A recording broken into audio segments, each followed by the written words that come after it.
London എന്നൊക്കെ പറഞ്ഞാൽ പല ആളുകളുടെ ഒരു സ്വപ്നമാണ്. എന്നാൽ നമ്മൾ ഇന്ന് കാണാൻ പോകുന്നത് ലണ്ടൻ തെരുവിന്റെ മറ്റൊരു മുഖമാണ്. ഹാരി ബ്രൗൺസ് എന്നൊരു അപ്പാപ്പൻ. അങ്ങനെ വളരെ കുറച്ച് കൂട്ടുകാരെ വെച്ചുകൊണ്ട് തന്നെ എങ്ങനെയും ജീവിതത്തിൽ സന്തോഷം കണ്ടെത്തി ജീവിക്കുന്ന ഒരു മനുഷ്യനാണ്. ഈ കൂട്ടുകാരില്ലെങ്കിൽ പിന്നെ ഹാരി ബ്രൗൺസ് എന്ന അപ്പാപ്പനില്ല. ഈ ഹാരി ബ്രൗൺസ് എന്ന അപ്പാപ്പനില്ലെങ്കിൽ കൂട്ടുകാരുമില്ല. അങ്ങനെ ഒരു സാഹചര്യത്തിൽ ജീവിക്കുന്നവരാണ് അവര്.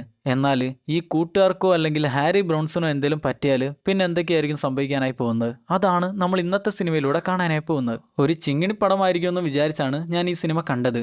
എന്നാൽ എനിക്ക് മനസ്സിലാക്കാൻ പറ്റിയത് ഇതങ്ങനെ ഒരു സിനിമയല്ല, കുറച്ചുകൂടെ ഗംഭീരമായിട്ടുള്ളൊരു സിനിമയാണ്. അല്ലെങ്കിലും അങ്ങനെയാണ്. ചില സിനിമകളുടെ പോസ്റ്റർ കണ്ടാൽ ആ സിനിമ എങ്ങനെയായിരിക്കുമെന്ന് ആദ്യമേ മനസ്സിൽ കണ്ടുവെക്കും. എന്നാൽ ആ സിനിമ കാണുമ്പോഴാണ് മനസ്സിലാവുക അത് എത്തരത്തിലുള്ള സിനിമയായിരുന്നു എന്ന്. പലപ്പോഴും ഒരു സിനിമ തിരഞ്ഞെടുക്കുന്ന തന്നെ ആ സിനിമയുടെ പോസ്റ്റർ കണ്ടായിരിക്കും. ചില സിനിമയുടെ പോസ്റ്റർ വലിയ ഗംഭീരമൊന്നും അല്ലെങ്കിലും കണ്ടാൽ കിടിലം പടമായിരിക്കും അത്. എന്നാൽ ചില സിനിമകളോ പോസ്റ്റർ ഗംഭീരാണെങ്കിലും സിനിമ നമ്മൾ വിചാരിക്കുന്ന അത്ര ഗംഭീരമായിരിക്കില്ല. കണ്ടു കഴിഞ്ഞാൽ മനസ്സിന് എന്തോ ഒരു സന്തോഷം തോന്നില്ല. നമ്മൾ വിഷയത്തിൽ നിന്ന് തെന്നിമാറി പോവുകയാണെന്നാണ് തോന്നുന്നത്. ഞാൻ നേരത്തെ പറഞ്ഞ കാര്യം തന്നെയാണ് ഈ സിനിമയുടെ വൺ ലൈൻ. എന്നാൽ പിന്നെ നമുക്ക് 2009 റിലീസ് ചെയ്ത ഹാരി ബ്രൗൺ എന്ന സിനിമയുടെ കഥ കേൾക്കാം. സിനിമ തുടങ്ങുമ്പോൾ തന്നെ നമ്മൾ കാണുന്നത് ലണ്ടൻ നഗരത്തിലെ കുറച്ച് വെടക്ക് പിള്ളേർ ഏതോ ഒരു പയ്യനെ ലഹരി ഉപയോഗിക്കാനായി കഷ്ടപ്പെട്ട് നിർബന്ധിപ്പിക്കുന്നതാണ്. ആ പയ്യനെ കണ്ടാൽ മനസ്സിലാകും അവനതൊന്നും ഉപയോഗിക്കാനായി താല്പര്യമില്ല. എന്നാൽ അവരെല്ലാവരും കുറച്ച് പടയുണ്ടല്ലോ, വേറെ വഴിയൊന്നുമില്ലാതെ അവൻ അങ്ങനെ ഉപയോഗിക്കുക. പിന്നെ നമ്മൾ കാണുന്നത് ഇതേ പയ്യന്മാർ വണ്ടിയിൽ ലഹരിയും കഞ്ചാവും എല്ലാം യൂസ് ചെയ്ത് വളരെ വേഗത്തിൽ പോകുന്നതാണ്. പോകുന്ന വഴിക്കാണ് ഒരു ലേഡി കുട്ടിയെയും കൊണ്ട് പോകുന്നത് കാണുക. കയ്യിൽ ഗണ്ണൊക്കെ ഉള്ളതുകൊണ്ട് തന്നെ ആ സ്ത്രീയെ ഒന്ന് പീഡിപ്പിക്കാനായി അവരവിടെ ഇവിടെയായിട്ട് അങ്ങനെ ഷൂട്ട് ചെയ്യുക.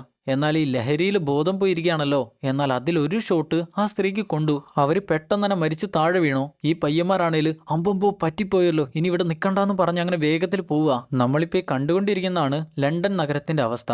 അവിടെ ഒരാൾക്ക് സമാധാനമായി റോട്ടിൽ കൂടെ ഇറങ്ങി നടക്കാൻ പോലും പറ്റില്ല. പിറ്റേന്ന് രാവിലെ ഈ സ്ത്രീ മരിച്ച ന്യൂസും കേട്ടോണ്ട് അങ്ങനെ എഴുന്നേൽക്കാണ് നമ്മുടെ അപ്പാപ്പൻ. അപ്പാപ്പന്റെ പേരാണ് ഹാരി ബ്രൗൺ. അവർ ഈ വീട്ടിൽ ഒറ്റക്കാണ് താമസിക്കുന്നതെങ്കിലും ഒരു ഭാര്യ കൂടെ ഉണ്ട്. പക്ഷെ ഭാര്യയ്ക്ക് എന്തോ കാര്യമായിട്ടുള്ള അസുഖം പറ്റിയിരിക്കുക. ഹോസ്പിറ്റലിലാണ് ഇപ്പൊ കിടക്കുന്നത്. അതുകൊണ്ട് ഭാര്യയെ കാണാനായി പെട്ടെന്ന് തന്നെ ഭക്ഷണമെല്ലാം കഴിച്ച് കുളിച്ച് മാറ്റി കോട്ടെല്ലാം ധരിച്ച് നേരെ ഹോസ്പിറ്റലിലേക്ക് പോവുകയാണ്. പോകുന്ന വഴി പെട്ടെന്നെത്താനായി അവിടെ ഒരു സബ്വേ ഉണ്ട്. പക്ഷെ അതുവഴി പോയാൽ ജീവൻ തിരിച്ചു കിട്ടുമോ എന്ന് പറയാനായി പറ്റില്ല.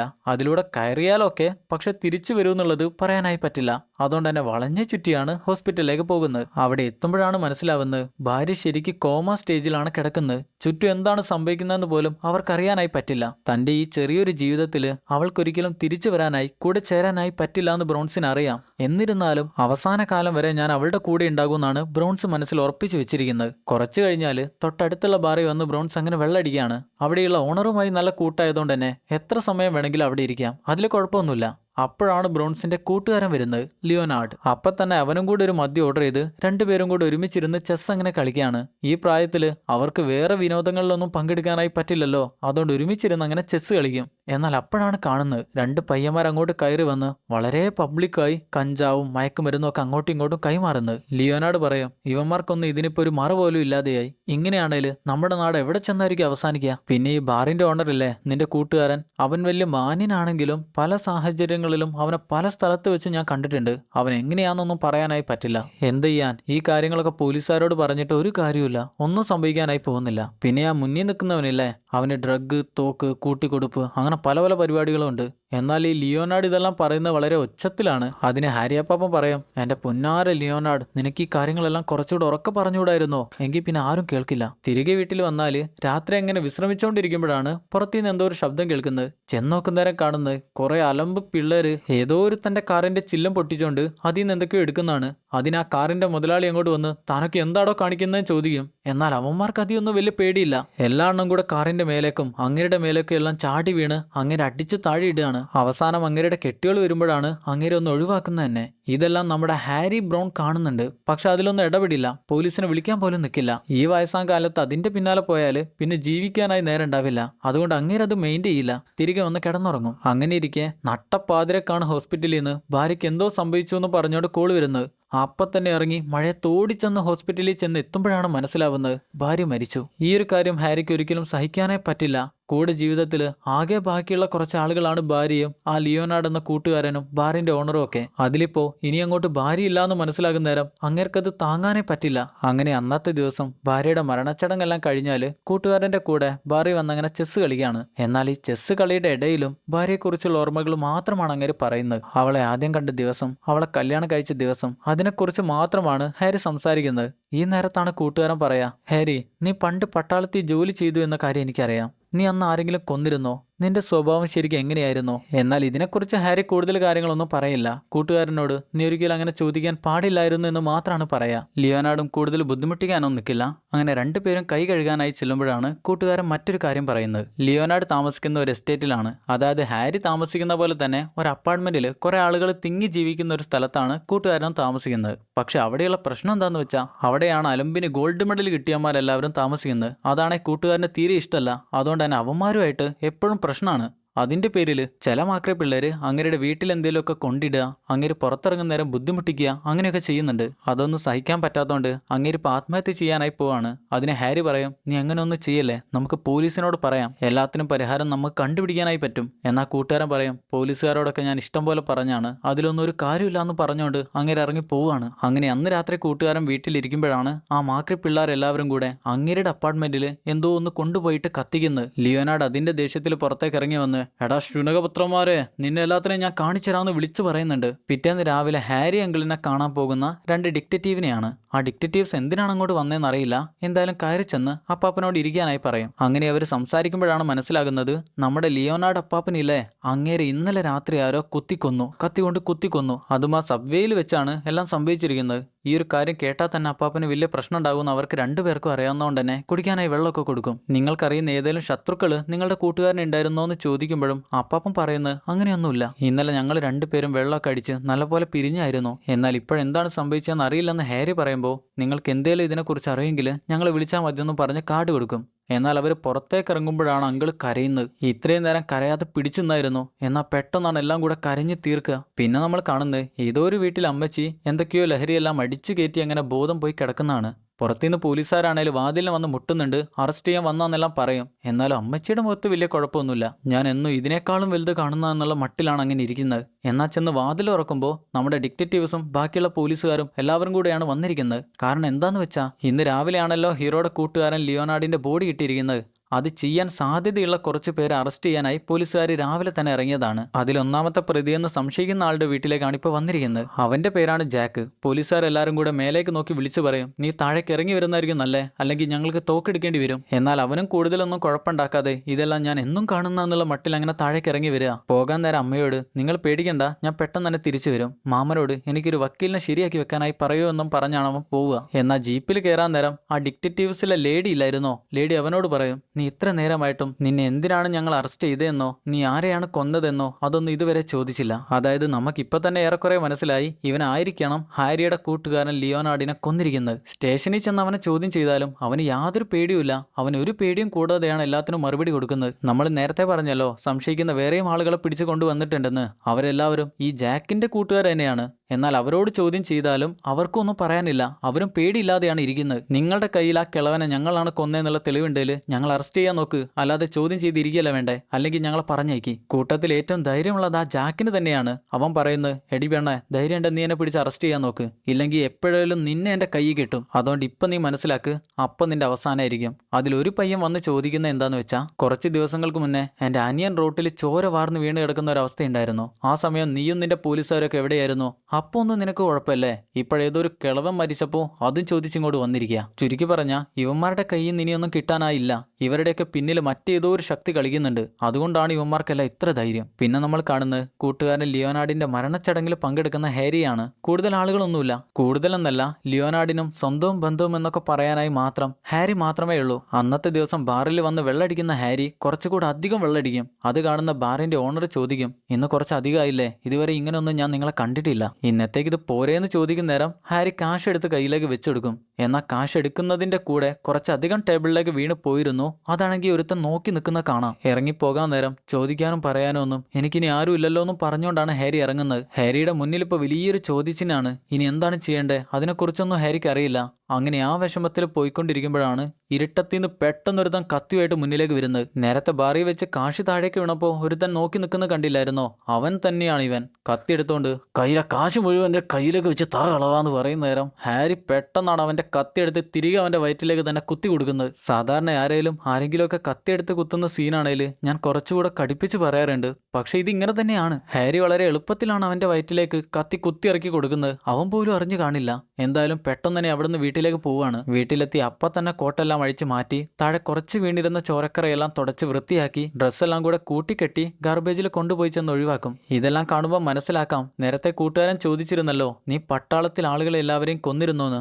ഇതെല്ലാം കാണുമ്പോൾ ഉറപ്പിക്കാം ആളുകളെ കൊന്നിരുന്നു എന്നുള്ള കാര്യങ്ങളെല്ലാം. അങ്ങനെ പിറ്റേന്ന് രാവിലെ എഴുന്നേൽക്കുമ്പോൾ തന്നെ ആ ഡിക്റ്റേറ്റീവ് ലേഡി ഇല്ലേ, അവൾ കാണാനായി വന്നിട്ടുണ്ട്. നിങ്ങൾ എങ്ങനെയാണ്, ഓക്കെ അല്ലേ? നിങ്ങളുടെ കൂടെ നിൽക്കാൻ ആരെങ്കിലും ഒക്കെ വേണോന്ന് ചോദിക്കുന്നുണ്ടെങ്കിലും അങ്കിൾ വേണ്ടാന്ന് തന്നെയാണ് പറയാ. ആരുമില്ലാതെ ഒറ്റയ്ക്കിരിക്കുന്ന ചെസ് ബോർഡ് കാണുന്ന നേരം നിങ്ങളുടെ കൂടെ ചെസ് കളിക്കാനായി ഇപ്പോഴാരും ഇല്ലല്ലേ എന്ന് അവൾ ചോദിക്കും. എന്നാൽ അപ്പാപ്പൻ കൂടെ ആരും കളിക്കാനില്ലെങ്കിലും ഒറ്റയ്ക്ക് തന്നെ പഴയ ചെസ് മാച്ചുകളെല്ലാം അതുപോലെ തന്നെ റീക്രിയേറ്റ് ചെയ്തു നോക്കും. ഇപ്പൊ ചെയ്യുന്നത് 1972 ഫിഷർ എന്ന കളിക്കാരനും സ്പാസ്കി എന്ന കളിക്കാരനും ഒരുമിച്ച് കളിച്ചിരുന്നൊരു കളിയാണ്.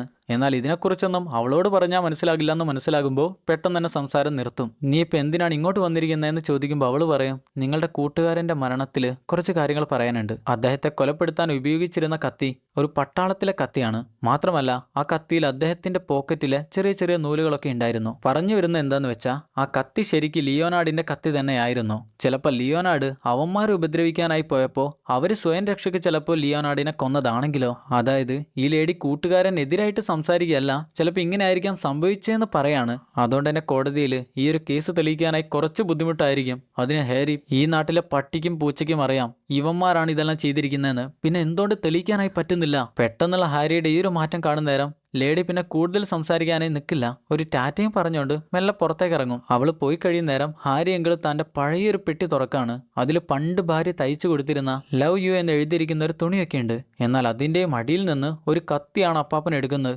അങ്ങനെ നേരെ ചെല്ലുന്നത് കൂട്ടുകാരൻ ലിയോനാർഡ് താമസിച്ചിരുന്ന അപ്പാർട്ട്മെന്റിലേക്കാണ്. അവിടെയാണെങ്കിൽ ആ തണ്ടി പിള്ളേർ കത്തിച്ച് ആ വീട് തന്നെ നാശാക്കി വെച്ചിരിക്കുക അപ്പാർട്ട്മെന്റ്. ലിയോനാർഡിന്റെ ഓർമ്മയെന്ന് പറയാൻ അവനും ഭാര്യയും ഒരുമിച്ച് നിൽക്കുന്ന ഒരു ഫോട്ടോ മാത്രമാണ് അവിടെയുള്ളത്. അവിടെയുള്ള ജനലിൽ കൂടെ പുറത്തേക്ക് നോക്കുന്ന നേരം ആ സബ്വേ ഇല്ലേ, അത് നല്ല ഭംഗിയായി കാണാൻ പറ്റും. പക്ഷെ അതിന്റെ കൂടെ തന്നെ കുറെ വിടലുകളെയും കാണാൻ പറ്റും.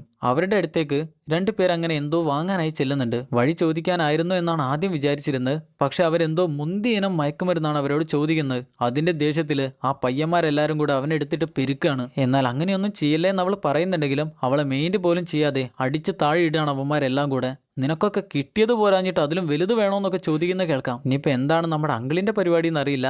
അന്ന് രാത്രി ആകുന്ന നേരം ഏതോ ഒരുത്തനെ ഫോളോ ചെയ്തുകൊണ്ട് അവൻ പോകുന്ന വീട്ടിലേക്കാണ് അങ്കിൾ ചെല്ലുന്നത്. വാതിൽ മുട്ടി എനിക്ക് നിങ്ങളുമായി ഒരു ബിസിനസ് ചെയ്യണമെന്ന് പറയുന്ന നേരം അതിനെക്കുറിച്ച് സംസാരിക്കാനായി മറ്റൊരുത്തനാണ് അങ്ങോട്ട് വരുന്നത്. അവനാണെ ചോദിക്കുക, നിങ്ങൾ എങ്ങനെ ഇങ്ങോട്ട് വന്നു, ഈ സ്ഥലത്തെക്കുറിച്ച് എങ്ങനെ മനസ്സിലായി, ഞാനാണിതെല്ലാം ചെയ്യുന്നത് നിങ്ങൾക്ക് എങ്ങനെ അറിയാം എന്നൊക്കെയാണ്. പുറത്ത് ആരോട് ചോദിച്ചാലും നിന്നെക്കുറിച്ച് മാത്രമാണ് എല്ലാവരും പറയുന്നത്. എനിക്കൊരു തോക്കാണ് വേണ്ടതെന്ന് പറയുമ്പോൾ അവൻ അകത്തേക്ക് വിളിക്കും. ഉള്ളിലേക്ക് ചെല്ലുമ്പോഴാണ് ആ ഡീലറുടെ ബോഡി നമ്മൾ കാണുന്നത്. അവനാണേൽ കഞ്ചാവോ ലഹരിയോ എന്താണെന്നറിയില്ല, എല്ലാം കൂടി ഒരുമിച്ച് വലിച്ചാൻ തോന്നുന്നു. ആകെ കൂടെ ക്ഷയിച്ചിരിക്കുക അവന്റെ ബോഡി. ഹാരിയേയും കൊണ്ട് തൊട്ടടുത്തുണ്ടായിരുന്ന മുറിയിലേക്ക് ചെല്ലുന്നേരം അവിടെ വലിയൊരു കഞ്ചാവ് കൃഷി എന്നെ കാണാനായി പറ്റും. ശാസ്ത്രീയമായ രീതിയിൽ വെളിച്ചെല്ലാം കൊടുത്തോണ്ട് വെള്ളമെല്ലാം കൊടുത്ത് അങ്ങനെ വളർത്താണ്. അങ്കിളൊന്നും മിണ്ടാതെ അവന്റെ പിന്നാലെ ചെല്ലും. തൊട്ടടുത്തുണ്ടായിരുന്ന മുറിയിലേക്ക് ചെല്ലുന്നേരം അവൻ തന്നെ ഏതോ ഒരു പെൺകുട്ടിയെ പീഡിപ്പിക്കുന്ന വീഡിയോ ആണ് ടി വിയിൽ പ്ലേ ആവുന്നത്. തൊട്ടടുത്താണേൽ മറ്റേതോ ഒരു പെൺകുട്ടിയെ ബോധം കെടുത്തി വെച്ചിരിക്കുന്നുണ്ട്. ബോധം കെട്ടതല്ല, അവൾ എന്തോ കാര്യമായിട്ട് കയ്യിൽ സിറിഞ്ച് ചെയ്തിട്ടുണ്ട്, ഇഞ്ചക്ട് ചെയ്തിട്ടുണ്ട്. സിറിഞ്ച് ചെയ്തതല്ല, ഇഞ്ചക്ട് ചെയ്താണ് ഒരു ഫ്ലോയിൽ അങ്ങനെ വന്നു പോയതാ. എന്തായാലും ബോധം കെട്ട് കിടക്കാണ് അവള്. അപ്പാപ്പൻ ചോദിക്കും അവൾക്ക് എന്തെങ്കിലും കാര്യമായിട്ട് പറ്റിയിട്ടുണ്ടോ, അവൾ ഹോസ്പിറ്റലിൽ കൊണ്ടുപോകണമെന്ന്. അവനത് മെയിൻ ചെയ്യില്ല. പകരം മറ്റൊരു ഓഫർ വെക്കും. $100 എൻ്റെ കയ്യിലേക്ക് തന്നാൽ നിങ്ങൾക്ക് 1 മണിക്കൂർ ഇവൾ എന്ത് വേണേലും ചെയ്യാം. ഇവളൊന്നും അറിയാനായി പോകുന്നില്ല, നിങ്ങൾക്ക് എന്ത് വേണേലും ചെയ്യാം. എൻ്റെ ഗേൾഫ്രണ്ടാ. എന്തൊക്കെയാലേ ഈ ഫൂല് പറയുന്നത്, എനിക്കിതിലൊന്നും താല്പര്യമില്ലെന്നും പറഞ്ഞുകൊണ്ട് ഹെൻറി ഗണ്ണ് ചോദിക്കും. അങ്ങനെ ഡീലർ ശിഷ്യനോട് ഗണ്ണ് കൊണ്ടുവരാനായി പറയും. അവനാണെങ്കിൽ ഒരു പെട്ടിയിൽ ഏതൊക്കെയോ ഗണ്ണുമായിട്ടാണ് വരിക. നീയൊക്കെ ഗണ്ണ് കണ്ടിട്ടുണ്ടോടാ, ഗണ്ണെന്ന് ചോദിച്ചോണ്ട് അതിൽ നിന്ന് ആദ്യത്തേത് പുറത്തെടുക്കും. ഇത് സിഗ് SCP-225 അങ്ങനെയൊക്കെയാണ് അവൻ പറയുന്നത്. പൊളപ്പൻ ലുക്കാണ്, ഹൈടെക് ആണ്, കൂടെ തന്നെ അടിപൊളി പോളിമറിന്റെ ഫ്രെയിം കൂടെയാണ്. അല്ല വേണ്ട, നിങ്ങൾക്ക് പറ്റിയൊരു സാധനം ഉണ്ട്, യമണ്ടൻ സ്മിത്ത് ആൻഡ് വെസോൺ. ഇവനൊരു കുഞ്ഞു ഡ്രാഗനാ, തീതുപ്പും. കല്ലെടുത്ത് ചില്ലിലേക്ക് എറിഞ്ഞാൽ എങ്ങനെയുണ്ടാകും അതുപോലെ ആയിരിക്കും നിങ്ങൾ ഒരുത്തന്നെ ഷൂട്ട് ചെയ്യുമ്പോൾ സംഭവിക്കുന്നത്. നോക്കട്ടെ എന്നും പറഞ്ഞുകൊണ്ട് ഹാരി അത് എടുക്കുന്ന നേരം കാശ് തന്നിട്ടേ തൊടാനായി പറ്റൂ. ഹാരി സോറിയും പറഞ്ഞോണ്ട് തിരിയും നേരം ആ പെൺകുട്ടി എന്തോ ശബ്ദം ഉണ്ടാക്കുന്നുണ്ട്. അവളെ ഹോസ്പിറ്റലിൽ കൊണ്ടുപോകണോന്ന് ചോദിക്കുമ്പോൾ ആ ഡീലർ ഗണ്ണ് പൊട്ടിച്ചോണ്ട് പറയും, അവളെ കൊണ്ടുപോകണോ വേണ്ടെന്ന് ഞാൻ തീരുമാനിച്ചോളാം. നീ ഇപ്പം നിന്റെ പണി നോക്ക്. എൻ്റെ സ്വഭാവം മാറുന്നതിന് മുന്നേ ഇവിടെ നിന്ന് ഇറങ്ങി പോകുന്നതായിരിക്കും നിനക്ക് നല്ലേ. ഓക്കെ, എനിക്ക് ഈ ഗണ്ണ് മതിയെന്ന് പറഞ്ഞുകൊണ്ട് ഇരിക്കുന്നവൻ്റെ ശ്രദ്ധ തെറ്റിച്ച് പെട്ടെന്നാണ് കത്തിയെടുത്ത് അവൻ്റെ കയ്യിലിട്ട് ഒരു ഒറ്റ കുത്തു കൊടുക്കുന്നത്. വേഗം തന്നെ ഡീലറെ ഷൂട്ട് ചെയ്യാനായി നോക്കുമ്പോഴേക്ക് അവൻ മാറിക്കളയും. ഇപ്പോഴവൻ്റെ ഗണ്ണ് അപ്പാപ്പൻ്റെ നേരെയാണ്. എന്നാൽ ഷൂട്ട് ചെയ്യുന്നേരം അത് വർക്ക് ചെയ്യില്ല. അവൻ നേരത്തെ ആ ഗണ്ണ് പിടിച്ചപ്പോൾ തന്നെ അപ്പാപ്പന് മനസ്സിലായിട്ടുണ്ട് അതെന്തോ ജാമായിരിക്കുകയാണെന്ന്. അതുകൊണ്ടാണ് ഇങ്ങനെയെല്ലാം ചെയ്തത്. വേഗം തന്നെ കത്തിക്കുത്ത് കൊണ്ടവനെ ഷൂട്ട് ചെയ്ത് പെട്ടെന്ന് ഇവനെ ഷൂട്ട് ചെയ്യാനായി നോക്കുമ്പോഴേക്ക് അവൻ അകത്തേക്ക് ഓടി കളഞ്ഞു. തൊട്ട് പിന്നാലെ അപ്പാപ്പൻ പട്ടയെന്ന് പൊട്ടിച്ചിങ്ങനെ പോവാണ്. കുറച്ച് മുന്നിലേക്ക് ചെന്നപ്പോഴാണ് വയറ്റിൽ ബുള്ളറ്റും കയറി അവൻ താഴെ വീണെടുക്കുന്ന കാണുക. അങ്ങനെ അവനോട് പറയും, ഈ ഒരവസ്ഥ വളരെ മോശമാണ്. പട്ടാളത്തിൽ വെച്ച് എൻ്റെ കൂട്ടുകാരന് ഇതേ അവസ്ഥ വന്നിരുന്നു. അന്ന് അവനെ രക്ഷിക്കാനായി പറ്റിയില്ല. രക്ഷിക്കാനായി ഡോക്ടർക്ക് എത്താനായി പറ്റിയില്ല. അവൻ്റെ മരണം ഞങ്ങളെല്ലാവരും നോക്കി നിൽക്കുകയായിരുന്നു. വേറൊന്നും ചെയ്യാനായി പറ്റിയില്ല.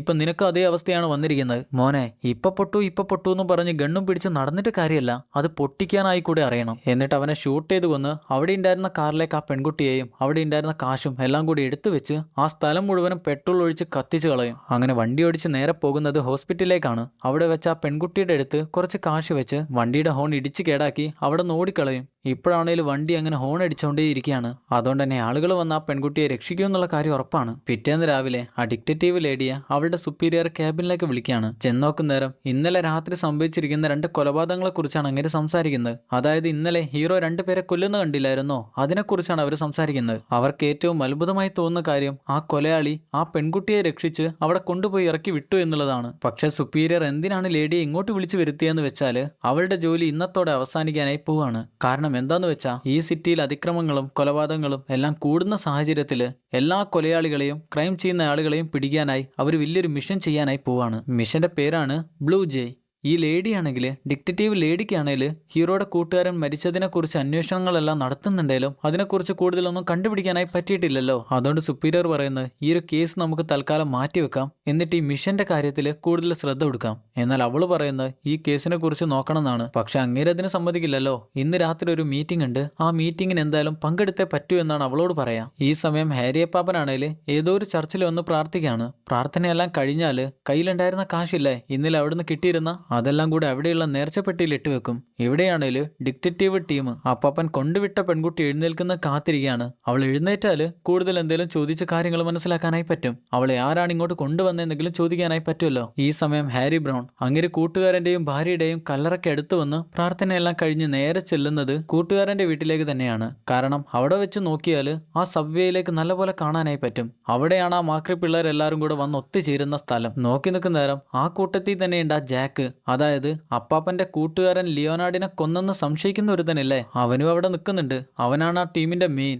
അന്നേരാണ് ഏതോ ഒരുത്തൻ കയറി വന്ന് ജാക്കിനോട് പറയാ, നിന്റെ മാമൻ കൊണ്ടുപോയ ചരക്കിന്റെ കാശൊന്നും ഇതുവരെ എന്റെ കയ്യിൽ കിട്ടിയിട്ടില്ല. ഇനിയും നേരം വൈകിയാൽ നിന്റെയൊക്കെ ചെവിയിൽ ഞാൻ കുന്തം കയറ്റി വെക്കേണ്ടി വരും. എന്നാൽ ജാക്ക് വന്ന് അതെല്ലാം ഡീൽ ചെയ്യും. പക്ഷെ മുഴുവൻ കാശും കയ്യിൽ കിട്ടാത്തോണ്ട് തന്നെ അതിൽ നിന്ന് ഒരു പയ്യനെ വിളിച്ച് അങ്ങേരെ കാറിലേക്കാണ് പോകുന്നത്. അതിൽ വെച്ച് അങ്ങേര് ആ പയ്യനെ കൊണ്ട് പല പരിപാടികളും ചെയ്യുന്നുണ്ട്. അങ്ങനെ എല്ലാം കഴിഞ്ഞ് കുറച്ച് സമാധാനത്തിൽ ഇരിക്കാന്ന് വിചാരിക്കുമ്പോഴാണ് പെട്ടെന്നൊരു ബുള്ളറ്റ് കാറിന്റെ ചില്ലും തുളച്ചോണ്ട് അങ്ങേരുടെ ബോഡിയിൽ വന്ന് കയറുന്നത്. നോക്കുന്നേരം നമ്മുടെ അപ്പാപ്പൻ ഹാരി ബ്രൗൺ ആണ് ചെയ്തിരിക്കുന്നത്. തൊട്ടടുത്തുള്ള പയ്യനെ ഷൂട്ട് ചെയ്യില്ല, അവന്റെ അടുത്തേക്ക് അങ്ങനെ വരികയാണ്. പിന്നെ നമ്മൾ കാണുന്നത് അവനെ കെട്ടിവെച്ചിരിക്കുന്ന അവനോട് ചോദിക്കും, എന്റെ കൂട്ടുകാരൻ ലിയോനാർഡിനെ നീ എന്തിനാണ് കൊന്നതെന്ന്. അതിനപ്പം പറയും, ലിയോനാർഡോ നിങ്ങളുടെ കൂട്ടുകാരനോ? അവരെ ഒന്നും എനിക്കറിയില്ല, നിങ്ങൾ ആരാന്ന് പോലും എനിക്കറിയില്ല. ഹാരി പറയും, അന്ന് ആ സഭയിൽ എന്തായിരുന്നു സംഭവിച്ചിരുന്നത്, അത് പറഞ്ഞില്ലേല് നിന്റെ മുട്ടുകാൽ ഓരോന്നായി ഞാൻ തച്ച് പൊളിക്കും. എന്നാലവൻ പറയില്ല. ഏത് കിളവന്റെ കാര്യം നിങ്ങൾ പറയുന്നത്? ആദ്യം തന്നെ അടിയാ, അവന്റെ കാലിനിട്ട് അടിച്ചോണ്ടേ ഇരിക്കുകയാണ്. ആ അടിയെല്ലാം കൊള്ളുന്നേരവും അവൻ അറിയില്ല എന്നാണ് പറയാ. അവസാനം മുട്ടുകാല് ഷൂട്ട് ചെയ്യാനായി പോവാന്ന് മനസ്സിലാകുന്നേരം അവൻ പറയും, സോറി ഞങ്ങൾ പ്രതികാരം ചെയ്തു പോയതാണ്, എന്നോട് ക്ഷമിക്ക്, ഞാൻ ഒന്നും ചെയ്തില്ല. അവന്മാരെല്ലാത്തിനും കാരണം ഞാനൊന്നും ചെയ്തില്ല. ആ വീഡിയോ എന്റെ കയ്യിലുണ്ടെന്ന് പറഞ്ഞുകൊണ്ട് ആ വീഡിയോ കാണിച്ചു കൊടുക്കും. സംഗതി എന്താണെന്നാ സബ്വേയിൽ സംഭവിച്ചതെന്ന് വെച്ചാല് ആ പയ്യന്മാരെല്ലാരും കൂടെ അപ്പാപ്പന്റെ വീട്ടില്, അതായത് കൂട്ടുകാരന്റെ വീട്ടില് എന്തോ കൊണ്ടുപോയിട്ട് കത്തിച്ചില്ലേ, അതിനെക്കുറിച്ച് ചോദ്യം ചെയ്യാനായി അങ്ങേര് നേരെ ആ സബ്വേയിലേക്ക് ചെന്നു. എന്നാൽ ഇപ്പണി ഒപ്പിച്ചു വെച്ചത് ആ പയ്യന്മാരാണെങ്കിലും അവരൊന്നും അറിയാത്ത പോലെ, എടാ കളോ, നീ എന്തിനാണ് അങ്ങോട്ട് വന്നേ, ഞങ്ങളൊന്നും ചെയ്തില്ല, നീക്ക് എന്ത് കാര്യം ഇങ്ങോട്ട് പറഞ്ഞു വരുന്നേ, അതുപോലെയെല്ലാം ചോദിച്ച് അങ്ങേരെ ആകെ ബുദ്ധിമുട്ടിക്കുക. പെട്ടെന്നാണ് അവരുടെ കൂട്ടത്തിലെ ജാക്കില്ലേ മെയിൻ, അവൻ അങ്ങേരെ അടിച്ച് താഴെയിടുന്നത്. പിന്നെ എല്ലാം കൂടെ താഴെയിട്ട് അങ്ങേരെ ചവിട്ടിക്കൂട്ടി കത്തിയെടുത്ത് ജാക്ക് അങ്ങേരെ കുത്തിക്കൊന്ന് അവസാനം അങ്ങേരുടെ ബോഡിയിലേക്ക് ജാക്ക് തന്നെയാണ് മൂത്രമൊഴിക്കുന്നത്. എന്നാൽ സ്റ്റേഷനിൽ വെച്ച് അവന്റെ അഭിനയം കണ്ടില്ലായിരുന്നോ? അങ്ങേര് ആരാണ്, അങ്ങേര് എന്താണ്, അതൊന്നും എനിക്ക് അറിയില്ല എന്ന് പറയുന്നത്. പിന്നെ നമ്മൾ കാണുന്നത് ആ സബ്വേയിൽ വെച്ച് അവൻ ഏതോ ഒരു പെൺകുട്ടിയുടെ കൂടെ അങ്ങനെ സല്ലപിക്കുന്നതാണ്. കൂടെ തന്നെ അവന്റെ ഒരു കൂട്ടുകാരനും കൂടെ ഉണ്ട്. എന്നാൽ കുറച്ച് കഴിയുന്നേരാണ് ആ ഇരുട്ടത്തിന്ന് എന്തോ ഒരു ശബ്ദം കേൾക്കുന്നത്. ആരാവിടാന്നും ചോദിച്ച് അവൻ ഗണ്ണ് വെക്കുന്നേരം അവന്റെ കൂട്ടുകാരന്റെ കയ്യും കാലും കെട്ടിവെച്ച അവസ്ഥയിൽ അവൻ അങ്ങനെ മുന്നിലേക്ക് വരിക. കരഞ്ഞോണ്ട് അവൻ പറയും, എന്റെ തൊട്ടു പിന്നിൽ ആ വയസ്സനുണ്ട്, അങ്ങയുടെ കയ്യിൽ തോക്കുണ്ട്, പെട്ടെന്ന് തന്നെ ഓടി രക്ഷപ്പെട്ടോ. എന്നാൽ അവരാരും ഓടില്ല, അവരങ്ങോട്ട് നോക്കി ഷൂട്ട് ചെയ്യലടാ, എന്റെ ബോഡിയിൽ കൊള്ളൂടാന്ന് പറഞ്ഞ് അവൻ കരയുമ്പോഴേക്ക് അടുത്ത ഷോട്ട് അവന്റെ ബോഡിയിൽ കൊണ്ടു, അവൻ മരിച്ച് താഴെ വീണു. എന്നാൽ ഇരുട്ടിലാരാന്ന് അവർക്ക് ഇതുവരെ മനസ്സിലായിട്ടില്ല. അതുകൊണ്ട് തന്നെ ജാക്ക് അങ്ങോട്ട് നോക്കി തുരുതുരാ ഷൂട്ട് ചെയ്ത് മെല്ലെ മെല്ലെ മുന്നിലേക്ക് ചെല്ലുകയാണ്. പെട്ടെന്നാണ് അങ്കിൾ അകത്തേക്ക് ഷൂട്ട് ചെയ്തുകൊണ്ട് വരുന്നത്. അതിലൊരു ഷോട്ട് അവന്റെ കൂട്ടുകാരനെ കൊണ്ടു അവൻ താഴെ വീണ് കിടക്കുകയാണ്. ജാക്കിന് മനസ്സിലായി ഇവിടെ നിന്നിട്ട് കാര്യമില്ലാന്ന്. അവൻ ഒരൊറ്റ ഓട്ടാണ്. തൊട്ടു പിന്നാലെ അങ്കിള് ചെല്ലുന്നേരം താഴെ വീണ് കിടക്കുന്ന കൂട്ടുകാരനില്ലേ, അവൻ കയ്യിലെ തോക്ക് വെച്ച് അങ്കിളിന്റെ കാലിന് നോക്കി ഒരൊറ്റ ഷോട്ടാ. അപ്പൊ തന്നെ അവന്റെയും കഥ കഴിച്ച് ഹാരി ജാക്കിന്റെ തൊട്ടു പിന്നാലെ പോവാണ്. അവനാണെങ്കിൽ എങ്ങനെയും രക്ഷപ്പെട്ടാൽ മതി എന്ന അവസ്ഥയിലാ. പക്ഷെ ഹാരി അപ്പാപ്പന്റെ കാലിൽ ഒരു ഷോട്ട് കൊണ്ടതുകൊണ്ട് തന്നെ അങ്ങേർക്ക് ഓടിച്ചെല്ലാനായി പറ്റില്ല. അതുകൊണ്ട് തന്നെ വേദനിച്ച് അങ്ങേര് മെല്ലെ താഴേക്ക് വീഴും. പിന്നെ ബോധം വരുന്നവർ അങ്ങേര് കാണുന്നത് ഏതോ ഒരു ഹോസ്പിറ്റലിൽ കിടക്കുന്നതാണ്. തൊട്ടു മുന്നിൽ ആ ഡിറ്റക്റ്റീവ് 2 പേരും വന്ന് നിൽക്കുന്നുണ്ട്. അവര് ചോദിക്കും, നിങ്ങളോട് ഇതാരാണ് ചെയ്തത്, നിങ്ങൾ കണ്ടിരുന്നോ, സബ്വേയിലോ ആ കനാലിന്റെ ഭാഗത്ത് വെച്ചോ, നിങ്ങൾ ആരെങ്കിലും ഒക്കെ കണ്ടിരുന്നോ? എന്നാൽ നഴ്സ് അങ്ങോട്ട് കയറി വന്ന് പറയും, പേഷ്യന്റിനോട് ഇപ്പൊ സംസാരിക്കാനായി പാടില്ല, കുറച്ചുകൂടെ സമയം കഴിയണമെന്ന്. അങ്ങനെ 2 പേരെയും പുറത്താക്കുന്നേരം അവര് 2 പേരും കൂടെ ചെല്ലുന്നത് അപ്പാപ്പൻ വീണ് കിടന്നിരുന്ന കനാലില്ലേ അതിന്റെ അടുത്തേക്കാ. ആ ഡിക്റ്റേറ്റീവ് ലേഡി ഇല്ലേ കൂടെയുള്ളവനോട് ചോദിക്കും, ഹാരി എന്തിനായിരിക്കും ഈ ഒരു സമയം ഇങ്ങോട്ട് വന്നിരിക്കുന്നത്? എന്നാൽ അവൻ പറയും, അങ്ങേര് എന്തിനായിരിക്കും, ചിലപ്പോൾ മൂത്രമൊഴിക്കാനോ മറ്റെന്തോ കാര്യത്തിനായിരിക്കാം വന്നിരിക്കുന്നത്, ചിലപ്പോൾ പട്ടിയെ കൊണ്ട് വന്നതുമായിരിക്കാം. പക്ഷെ അവൻ പറഞ്ഞ രീതിയിൽ ഒരിക്കലും സംഭവിക്കില്ല. കാരണം അത്രയും ദൂരെ വീടുള്ള ഹാരി എന്തിനായിരിക്കാം മൂത്രമൊഴിക്കാനോ പട്ടിയെ കുളിപ്പിക്കാനോ ഒക്കെ ആയിട്ട് ഇങ്ങോട്ട് വന്നിരിക്കുന്നത്? അതിന് അവൾ പറയും, അങ്ങനെ ഒരിക്കലും അല്ല. എന്നാൽ അവൻ പറയാ, നമുക്ക് മീറ്റിങ്ങിന് പോകാനുള്ള സമയം ഇപ്പൊ തന്നെയായി, നിങ്ങൾക്കറിയില്ലേ മിഷൻ ബ്ലൂ ജയ്, അതിന്റെ മീറ്റിങ്ങിന് ഇപ്പൊ തന്നെയാണ് പോണ്ടേ. അങ്ങനെ അവർ നേരെ മീറ്റിങ്ങിലേക്കാണ് പോകുന്നത്. എന്നാൽ അവിടെ എത്തുമ്പോഴാണ് മനസ്സിലാവുക മീറ്റിംഗ് ഒക്കെ എപ്പോഴേ കഴിഞ്ഞു, അവരെല്ലാവരും ഇറങ്ങി പോവാണ്. സൂപ്രണ്ടിനോട് അവൾ പറയും, ഇപ്പൊ സംഭവിച്ചുകൊണ്ടിരിക്കുന്ന കാര്യങ്ങളും ആ ലിയോനാർഡിന്റെ മരണവും തമ്മിൽ എന്തോ ഒരു ബന്ധമുണ്ട്. ലിയോനാർഡ് മരിച്ചിരുന്നത് ആ സബ്വേയിൽ വെച്ചാണ്. അതേ സബ്വേയിൽ വെച്ച് തന്നെയാണ് അങ്ങേരെ കൊലപ്പെടുത്താനായി കൂടെ ഉണ്ടായിരുന്ന പിള്ളേരെന്ന് സംശയിക്കുന്ന 2 പേര് ഇപ്പൊ മരിച്ചിരിക്കുന്നത്. മാത്രമല്ല ലിയോനാർഡിന്റെ കൂട്ടുകാരൻ ഹാരി ബ്രോൺ അങ്ങേരെ വെടികൊണ്ട നിലയിൽ സബ്വേയുടെ തൊട്ടടുത്തുള്ള കനാലിനടുത്ത് വെച്ചാണ് കിട്ടിയത്. ഈ കേസെല്ലാം കൂടെ തമ്മിൽ എന്തോ ഒരു ബന്ധമുണ്ടെന്ന് പറയുന്ന നേരം സൂപ്രണ്ട് പറയും, കഴിഞ്ഞ 2 ആഴ്ച മുന്നേ 2 പിള്ളേര് അതേ സബ്വേയിൽ തന്നെ വെച്ച് മരിച്ചു. പക്ഷെ അവരെ കൊന്നിരുന്നത് അവരുമായി മയക്കുമരുന്ന് ഡീല് ചെയ്തിരുന്ന ഒരുത്തനാണ്. പിന്നെ ഒരാഴ്ച മുന്നേ ആ കനാലിനടുത്ത് വെച്ച് ഒരുത്തന്റെ ബോഡി കൂടെ കെട്ടി. ഇതെല്ലാം വെച്ച് നോക്കുന്നേരം ലിയോനാർഡിന്റെ മരണവുമായി മാത്രം ഈ ഒരു കേസിന് ബന്ധമുണ്ടെന്ന് വിചാരിക്കാനായി പാടില്ല. പിന്നെ ഇതൊക്കെ മനസ്സിലാവണേല് മീറ്റിങ്ങിന് നേരാൻ വേണം സമയത്തിനെത്തണം. സമയത്തിന് എത്തിയില്ലെങ്കിൽ ഇതുപോലെയുള്ള സംശയങ്ങളൊക്കെ ആയിരിക്കും ഉണ്ടാവുക. കൂടെ തന്നെ അവളെ ഇനിയും മേലാല് പറയുന്ന പോലെ ജോലി ചെയ്തില്ലെങ്കിൽ മറ്റേതെങ്കിലും സ്ഥലത്തേക്ക് ജോലി സ്ഥലം മാറ്റൂ എന്നുള്ളൊരു ഭീഷണി കൂടെ അങ്ങേര് കൊടുക്കുന്നുണ്ട്. എന്തായാലും ഇന്ന് രാത്രി തന്നെയാണ് പോലീസുകാരെല്ലാവരും കൂടെ മിഷൻ ബ്ലൂ ജയ് ചെയ്യാനായി പോകുന്നത്, ആ മിഷൻ ഓപ്പറേറ്റ് ചെയ്യാനായി പോകുന്നത്. സംഗതി എന്താന്ന് വെച്ചാൽ നമ്മൾ നേരത്തെ പറഞ്ഞല്ലോ, ഈ നാട്ടിലും ഇവിടെയുള്ള എസ്റ്റേറ്റുകളിലും ഒക്കെയായി ജീവിച്ചുകൊണ്ടിരിക്കുന്ന ഈ തെണ്ടി പിള്ളേരില്ലേ, കഞ്ചാവ് മയക്കുമരുന്ന് കൊള്ള കൊലപാതകം ആകെ കൂടെ ജീവിതം ഇല്ലാതെയാക്കുന്ന പിള്ളേരില്ലേ, അവരെ എല്ലാവരെയും കൂടെ ഒരുമിച്ച് പിടിക്കുന്ന ഒരു മിഷനാണ് ഈ മിഷൻ. അങ്ങനെ പോലീസുകാർ ആദ്യം തന്നെ ആ എസ്റ്റേറ്റുകളിലേക്കാണ് പോകുന്നത്. അവർ പടപടയായി അങ്ങനെ പുറത്തിറങ്ങി ആ വീടുകളിലേക്ക് ഓരോന്നായിട്ട് കയറുക, ഓരോ അപ്പാർട്ട്മെന്റിലും കയറുകയാണ്. ബോധം കെട്ടുകിടക്കുന്നവനെയും ആരോഗ്യം ഡബിൾ ഇരട്ടി കൂടിയവനെയും എല്ലാത്തിനെയും ഓടിച്ചിട്ട് പിടിക്കുകയാണ്. ഷൂട്ട് ചെയ്യുന്നില്ല, എല്ലാത്തിനെയും പിടിച്ചോണ്ടിരിക്കുക. ചില ഭ്രാന്തന്മാര് 4ാം നിലയിൽ നിന്നും താഴേക്ക് ചാടി രക്ഷപ്പെടാനൊക്കെ നോക്കുന്നുണ്ട്. എന്നാൽ ഒന്നിനും വിടില്ല, എല്ലാത്തിനെയും പിടിച്ചങ്ങനെ അറസ്റ്റ് ചെയ്തുകൊണ്ടേ ഇരിക്കുകയാണ്. പക്ഷേ ഇവരെ എല്ലാവരെയും കൂടെ ഒറ്റയടിക്ക് പിടിക്കുമെന്ന് വിചാരിക്കുന്ന കാര്യമല്ല, അവരെണ്ണത്തിൽ ആളുകൾ കൂടുതലാണ്. ഇതേ സമയമാണ് ഹോസ്പിറ്റലിൽ നിന്ന് നമ്മുടെ അപ്പാപ്പൻ കണ്ണുറക്കുന്നത്. ഹാരിക്കറിയാം ഇന്ന് എസ്റ്റേറ്റിൽ എന്തൊക്കെയോ സംഭവിക്കാനായി പോവാണെന്ന്. അതുകൊണ്ട് എങ്ങനെയും അവിടെ ചെന്നെത്തി തന്റെ കൂട്ടുകാരനെ കൊന്നവന്മാരെയെല്ലാം കൊന്നുകളയണം, അതാണ് അങ്ങേരുടെ പ്ലാന്. അതുകൊണ്ട് എഴുന്നേറ്റ് വയറെല്ലാം മാറ്റി ഡ്രസ്സെല്ലാം ചെയ്ത് അങ്ങനെ പോവാണ്. തൊട്ടു പിന്നാലെ നഴ്സ് വന്ന്, ഹാരി ബ്രോൺ നിങ്ങൾ തന്നെയല്ലേ, നിങ്ങൾ എന്താ എഴുന്നേറ്റ് പോകുന്നത്, നിങ്ങൾക്ക് പോകാനായിട്ടില്ല. എന്നാൽ ഇതൊന്നും കേൾക്കാതെ ഹാരി ബ്രോൺ ലിഫ്റ്റിൽ കയറി അങ്ങനെ പോവുക. ഈ സമയം എസ്റ്റേറ്റില് കാര്യങ്ങളെല്ലാം വഷളായിരിക്കുകയാണ്. പോലീസുകാരെല്ലാവരും കൂടെ അവരെ പിടിക്കാനായി ചെന്നപ്പോൾ അവരെല്ലാവരും കൂടെ പ്രതികരിക്കാനായി തുടങ്ങി. കയ്യിൽ അമ്പ്, കുന്തം, വടിവാള്, പെട്രോൾ ബോംബ് അതെല്ലാം വെച്ച് എറിഞ്ഞും അടിച്ചും കുത്തിയും എല്ലാവരെയും കൊല്ലാനായി ശ്രമിക്കുക. പിന്നെ അറിയാലോ, ഒന്നിനും ബോധം ഉണ്ടാവില്ല, അവരെന്തൊക്കെയാണ് ചെയ്യാൻ പോകുന്നതെന്ന് ആർക്കും പറയാനായി പറ്റില്ലല്ലോ. അതുകൊണ്ട് അവരുടെ മടയിലേക്ക് പോകുന്നത് കാലൻ ചേട്ടന്റെ വീട്ടിലേക്ക് പോകുന്ന പോലെ ആയിരിക്കും. എന്നാലും പോലീസുകാർക്ക് എങ്ങനെയും ഈ നാട് ക്ലീൻ ആക്കിയേ പറ്റൂ. ഈ നേരത്താണ് ഡിറ്റക്റ്റീവ് ലേഡി അറിയുന്നത് അവളുടെ ജോലി ഈ നാട്ടിൽ നിന്ന് മാറ്റിയെന്ന്. എന്നാലും അവൾക്കൊരു സംശയമുണ്ട്, ഹാരി ബ്രൗണിന് എന്തോ ഒരു മിസ്റ്ററി ഉണ്ട്, അതെങ്ങനെയും കണ്ടുപിടിച്ചാൽ പറ്റുമെന്ന്. അതുകൊണ്ട് തന്നെ ഈ കേസ് തെളിയിക്കാതെ അവൾ ഇവിടെ നിന്ന് പോകുന്ന ലക്ഷണമല്ല.